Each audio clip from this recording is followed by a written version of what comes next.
Ito po ang Barangay Fortuna. Dito ako nagmula, dito ako nagkamalay. Noong una, hindi ganito yung paligid.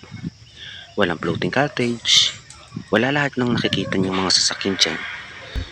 Wala yung mga balsa, wala yung hanging bridge, wala yung mga magagandang attraction na nakikita nyo ngayon noong kabataan pa namin. Sa kabila ng pagbabago ng panahon, ilang panahon nga lumipas at ito na nasaksihan natin. Nabulaga ang madla, lalo dito sa probinsya natin, sa Oriental Mindoro, na makita natin ang isang pamusong lugar na ito. Alam niyo ba nung una, napaka-laking sakripisyo at pagsisikap na ginawa ng sanggunian. Sabihin na natin kasama ako doon. At isa rin sa nagplano, isa sa nangarap, at isa sa sinasabing hindi totoo mangyayari ang mga bagay na ito.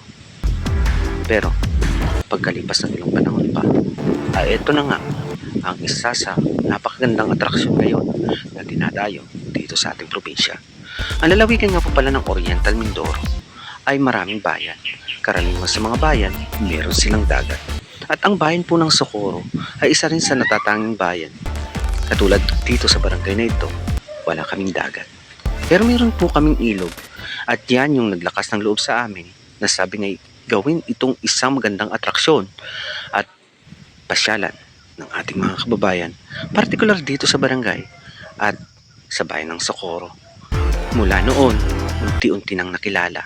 Tinulungan kami noon ng provincial government ng Oriental Mindoro, ng Department of Trade and Industry at ng ilang sangay ng gobyerno, katulad din ng Department of Tourism sa ilalim naman po ng Municipal Tourism Office.